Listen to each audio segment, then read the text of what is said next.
सभी को मेरा प्यार भरा नमस्कार। मैं प्रशांत सोलंकी स्वागत करता हूं आप सबका आपके अपने परिवार में। तो कैसे हैं आप सब? उम्मीद करता हूं बहुत अच्छे होंगे, बहुत शानदार होंगे और बहुत बेहतरीन ढंग से पढ़ाई लिखाई आप लोग कर रहे होंगे। आज हमारी वोकैब संजीवनी एक्सप्रेस जो हमारी बहुत ज़बरदस्त सीरीज चल रही है, उसकी क्लास नंबर 24 है और ये 24वीं क्लास आपको बताती है कि हमने रेगुलरिटी के साथ में आपकी क्लासेस ली हैं, लगातार चल रही हैं और बहुत बेहतरीन ढंग से, बहुत शानदार ढंग से आपकी वोकैबुलरी कराई जा रही है।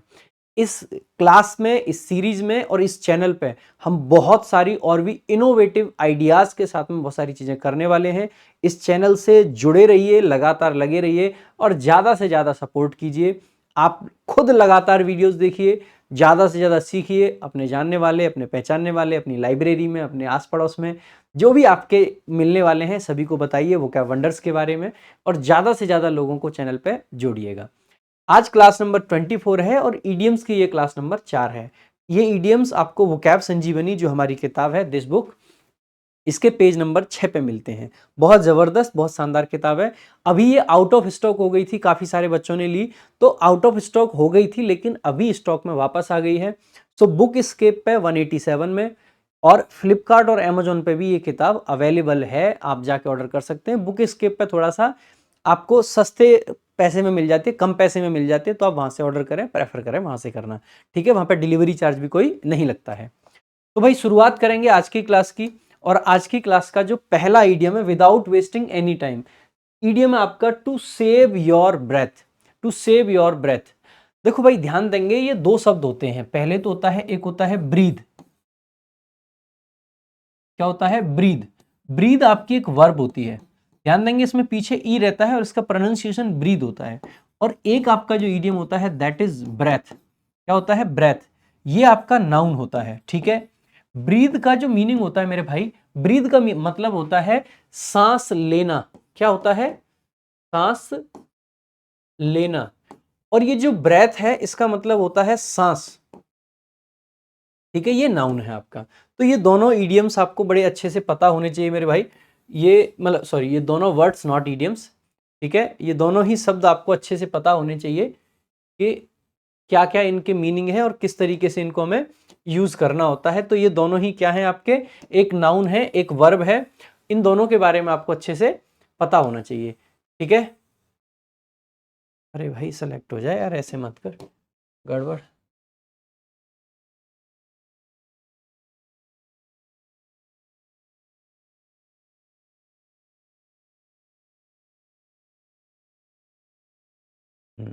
ठीक है, तुम इधर आओ और अब तुम इधर आ जाओ,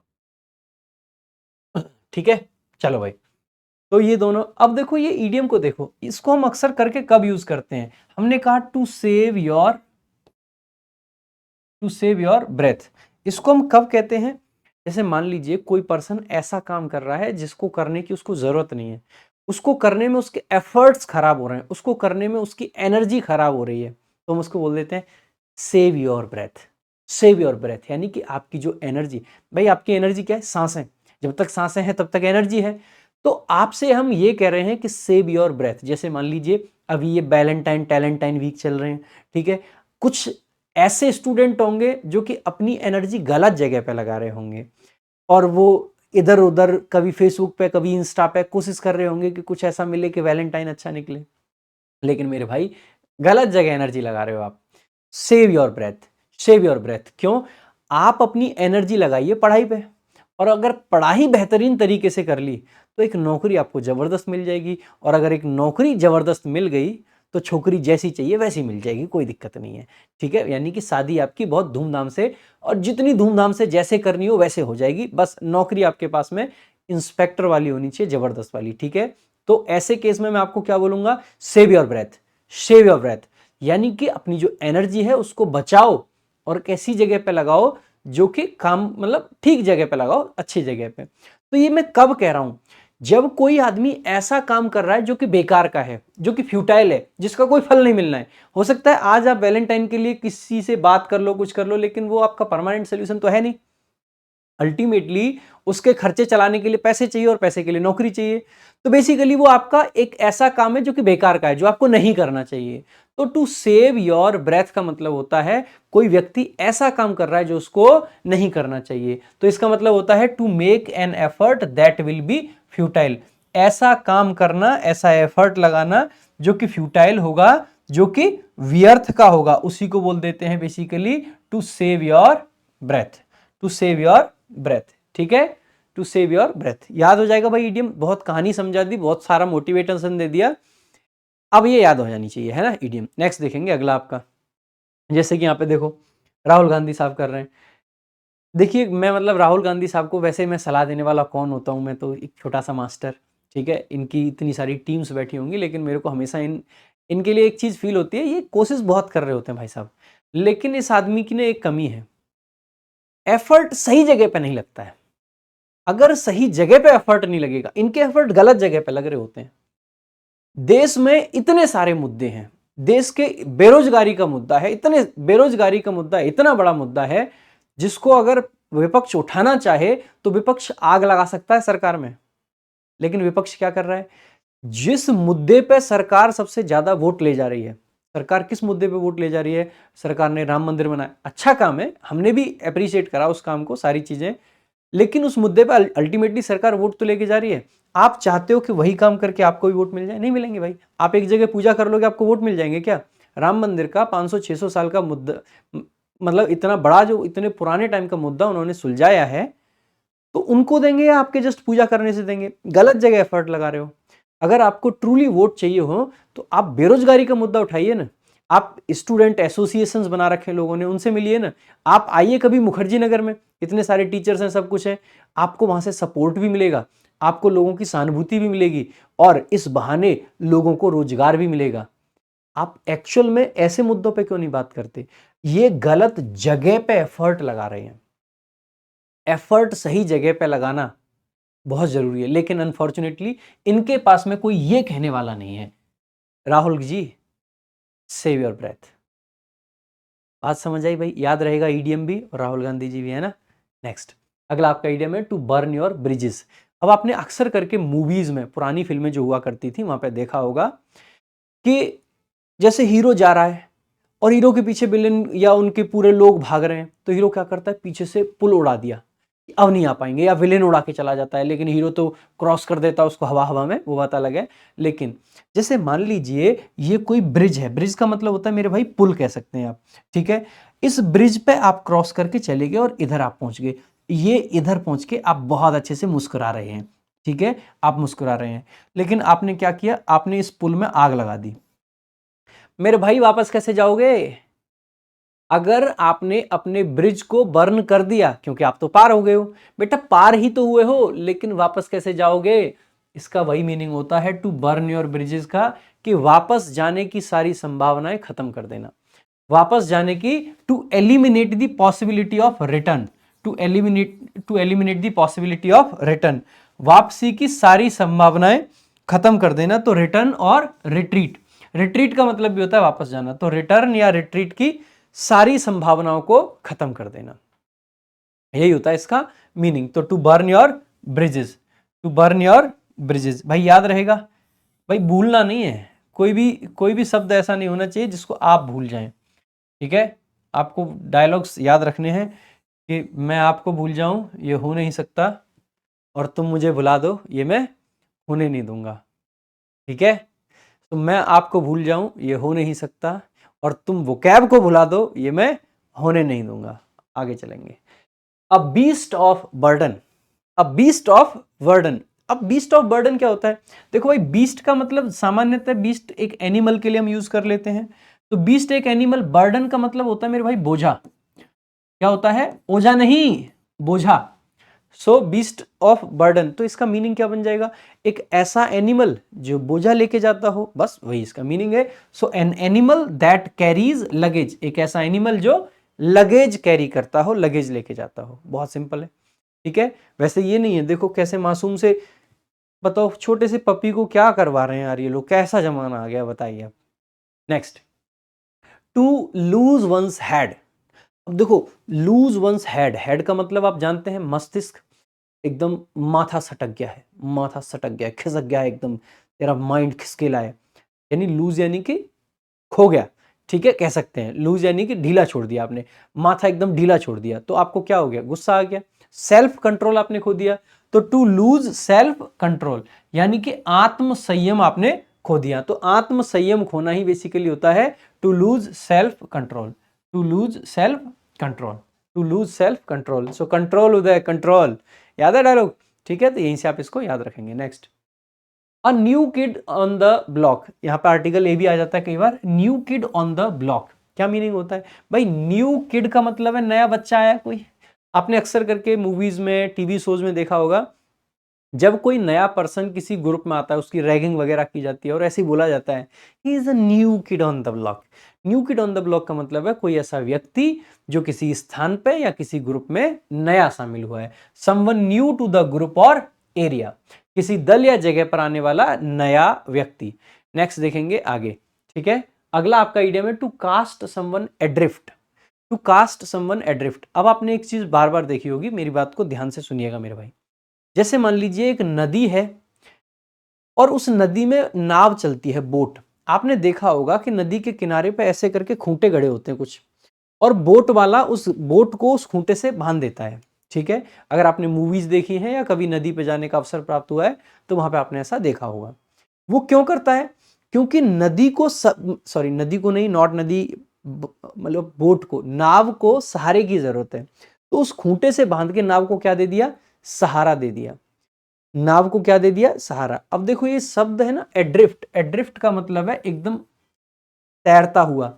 और अगर जो नाविक है वो नाव को एड्रिफ्ट छोड़ दे, यानी कि तैरता हुआ छोड़ दे, उसको बांधे नहीं, उसको रोके नहीं, तो बेसिकली उसने क्या किया? उसने उस नाव को बिना सपोर्ट के छोड़ दिया। तो जिस प्रकार से एड्रिफ्ट छोड़ने पे नाव बिना सपोर्ट के हो जाती है, वैसे ही अगर किसी पर्सन को एड्रिफ्ट छोड़ दिया जाए तो उस पर्सन के पास में कोई सपोर्ट नहीं रहता है। तो इसका मीनिंग क्या बन जाएगा? टू लीव समवन, लीव यानी छोड़ना, समवन यानी कि किसी पर्सन को, विदाउट यानी के बिना, एनी सपोर्ट, और पर्पस किसी को बिना सपोर्ट या पर्पस के छोड़ देना, किसी को असहाय छोड़ देना। याद रहेगा मेरे भाई। इसी तरीके से छोटी छोटी कहानियों से छोटी छोटी सिचुएशन क्रिएट करके इडियम्स को याद करे जाने का सबसे बेहतर तरीका है। नेक्स्ट देखेंगे अगला आपका idiom, to take the veil. देखो ये जो वेल है ना मेरे भाई, ये है घूंघट। क्या है? घूंघट। घूंघट को बोलते हैं वेल। अब देखो आपने देखा होगा ये हमारे समाज की एक ऐसी पुरानी रीति रिवाज है जो कि लंबे टाइम से हमारे यहाँ चली आ रही है, ठीक है। हालांकि मैं पर्सनली इस चीज़ के अगेंस्ट हूँ कि घर में घूंघट किया जाए लेडीज़ के द्वारा, क्योंकि मेरा मानना है कि अगर हमारे घर में बेटियां बिना घूंघट के रहती हैं, तो अगर किसी और की बेटी हमारे घर में आ रही है, वैसे हम कहते हैं बहू बहुत बेटी के बराबर है, बेटी के बराबर है, तो घूंघट उठाने की, मतलब ये घूंघट रखने की बात हो या कोई भी, तो इसमें भी हमें मतलब बराबर मानना चाहिए। और मेरा पर्सनली ये मानना है कि घूंघट जैसी प्रथा बंद होनी चाहिए। एक्चुअल में कई बार क्या होता है कि हम लोग कई बार बहुत ज़्यादा ट्रेडिशनल हो जाते हैं, भाई समाज में यही चल रहा है, अगर ऐसा नहीं करेंगे तो समाज क्या कहेगी, ये क्या कहेगा, वो क्या कहेगा। लेकिन आप सभी लोग पढ़े लिखे हैं, आप थोड़ा सा हिस्ट्री में जाके देखोगे, हिस्ट्री अगर ढंग से पढ़ोगे तो ये घूंघट की प्रथा हमारे पुराने टाइम से नहीं है। आपने जितने भी हमारे महापुराण देखे हैं, सारी चीज़ें देखी हैं, आपने एक चीज़ बहुत कॉमन देखी होगी मेरे भाई। रामायण आपने देखा है, महाभारत आपने देखा है, श्री कृष्ण आपने टीवी पे देखा होगा। क्या आपने कहीं किसी को घूंघट करते हुए देखा? अगर हमारे धर्म में एक्चुअल में ये घूंघट करना होता तो क्या वहाँ पे हमारी सीता माता यहाँ तक का घूंघट नहीं कर रही होती? क्या वहाँ पे राधा जी घूंघट नहीं कर रही होती? लेकिन क्या आपने देखा कहीं पे घूंघट करते हुए? नहीं। क्यों नहीं? क्योंकि भाई एक्चुअल में हमारे धर्म में ऐसा कुछ नहीं था, हिंदुइज्म में ऐसी चीज़ें नहीं थी। ये बाद में बहुत सारे आक्रमणकारी जो बाहर के आए, उनसे बचने के लिए या जिन भी रीजन से शुरू हुई, ये प्रथाएं बाद में स्टार्ट हुई। और ये हमें कम से कम जिन लोगों को हिस्ट्री का ज्ञान है उनको ये चीज़ें समझनी चाहिए, और अपने घर में, परिवार में और अपने समाज में इन चीज़ों के लिए लोगों को प्रेरित करना चाहिए कि ऐसी प्रथाओं को छोड़ें। घर परिवार में सद्भाव का माहौल होना चाहिए, ना कि ऐसा कि अगर 4 लोग आराम से खाना खा रहे हैं तो एक आदमी अलग बैठा है। हमें इस तरीके से थोड़ा-सा आगे चीज़ों को बढ़ाना चाहिए कि अगर 4 लोग घर में हैं, तो चारों लोग साथ में बैठ के खाना खा सकें। तो इस तरीके का सद्भावना घर में अगर होगी तो घर में आधी लड़ाई झगड़े कलेश वैसे ही खत्म हो जाते हैं। तो प्लीज़ आप सभी लोग अपनी समाज में, अपने परिवार में इन चीज़ों को ज़रूर बढ़ावा दें और ये जो घूंघट जैसी चीज़ें हैं इनको जितना हो सकता है कम करने का प्रयास करें। कोई रेडिकल स्टेप भी ना लें परिवार में, लेकिन धीरे-धीरे कम करने का प्रयास करें। और मैं गर्व से कह पाता हूँ कि मैंने अपने परिवार में इस प्रथा को काफ़ी हद तक क्या बिल्कुल ऑलमोस्ट ख़त्म कर दिया है।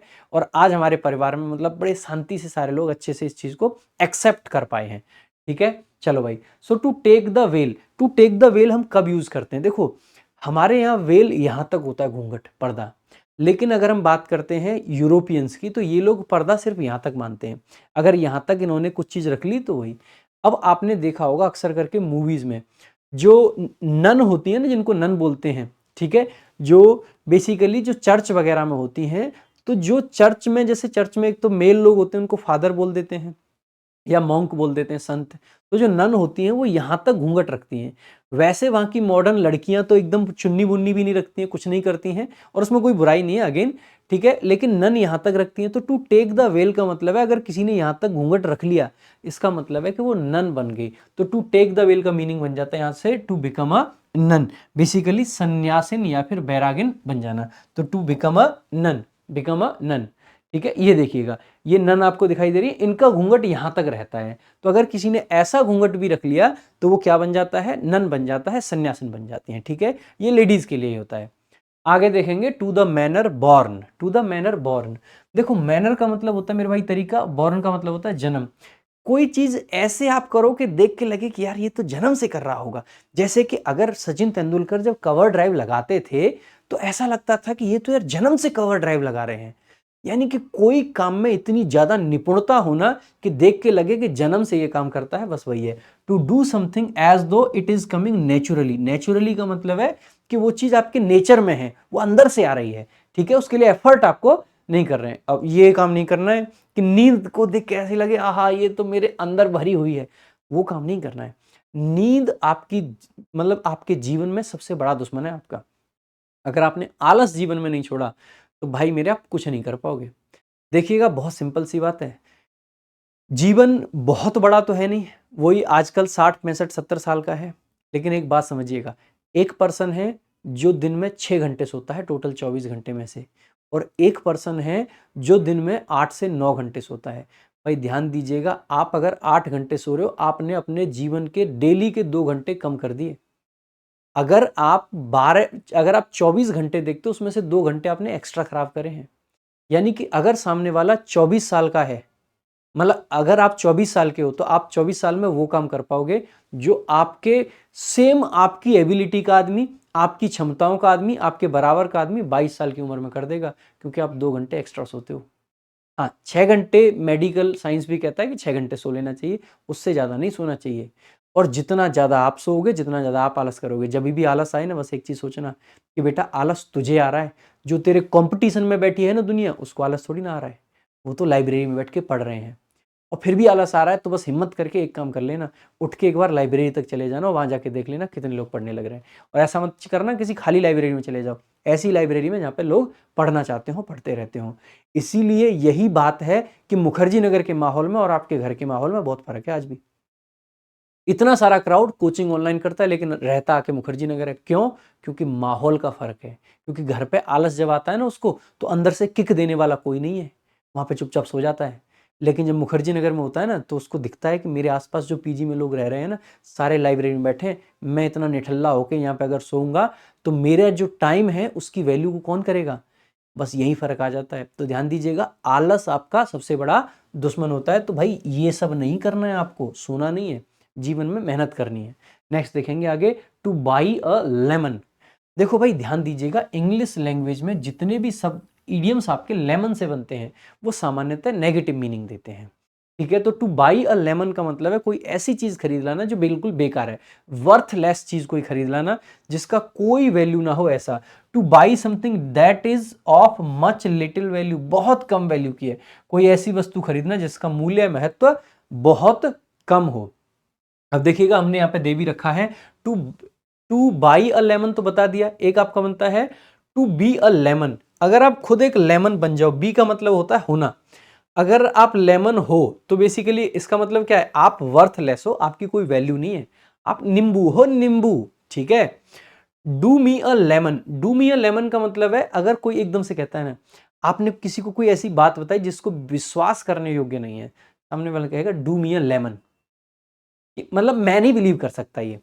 एक है आपका हैंड करना किसी को या सेल करना, सेल समवन अ लेमन, किसी को लेमन बेच दिया, यानी किसी को कोई बेकार की चीज बेच दी। टू गिव या sell someone something useless without telling, बिना बताए बेकार की चीज दे दी। एक आपका इडियम है the answer is a lemon.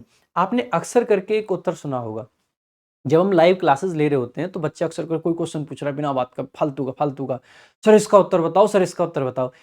फिर हम कई बार ऐसे कहते हैं कद्दू उत्तर है इसका, क्या बोल देते हैं, कद्दू उत्तर है उसका। जो हिंदी में हम कहते हैं ना कद्दू उत्तर है, वही इंग्लिश का है।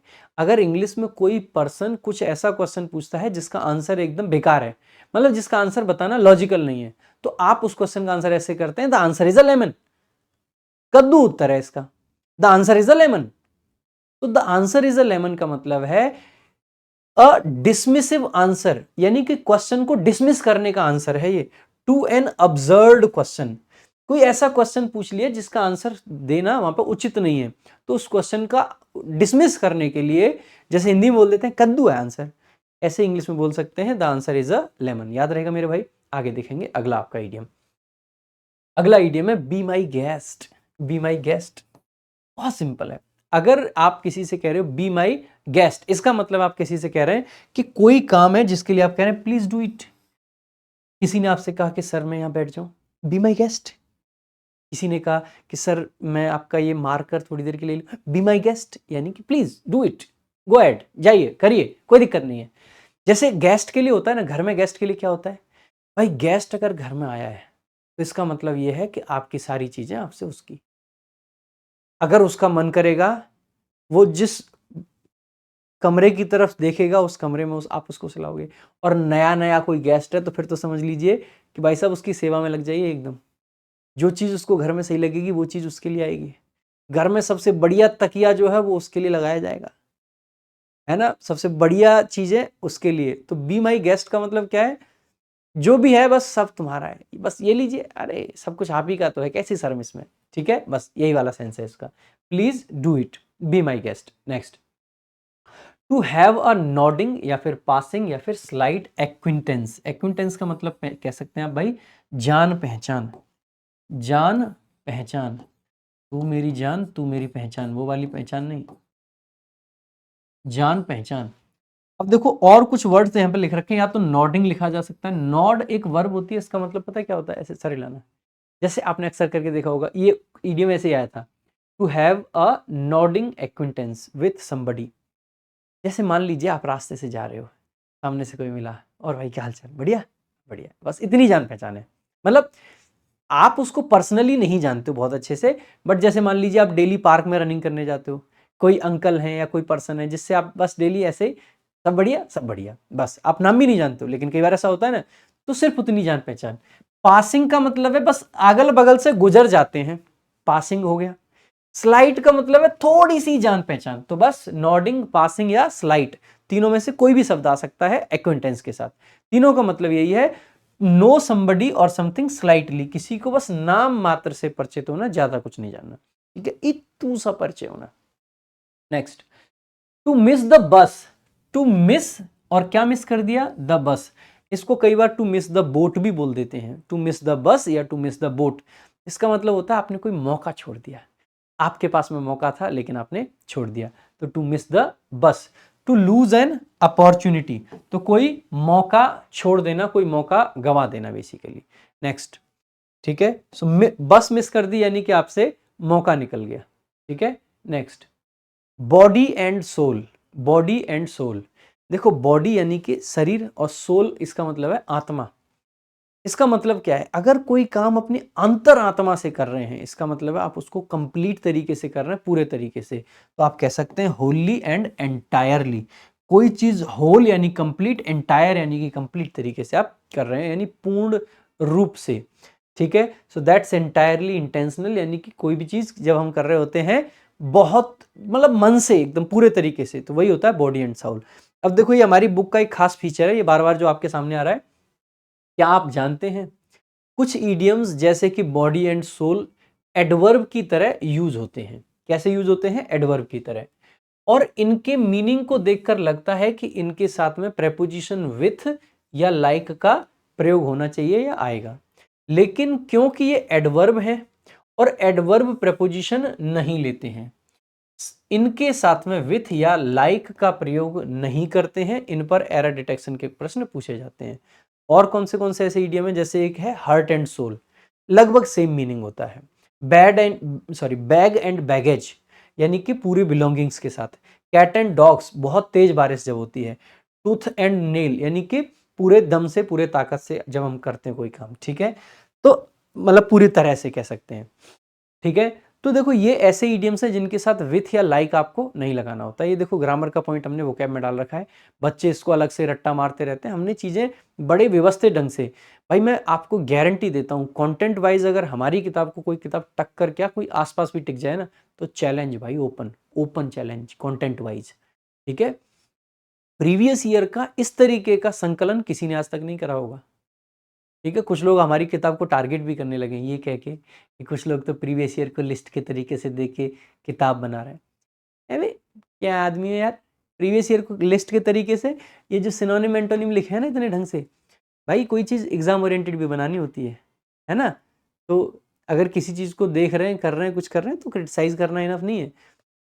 एग्जाम ओरिएंटेड सारा कंटेंट है, और एग्जाम ओरिएंटेड होने के साथ साथ उसको किस तरीके से इंटरेस्टिंग बनाना है वो हमने काम किया है।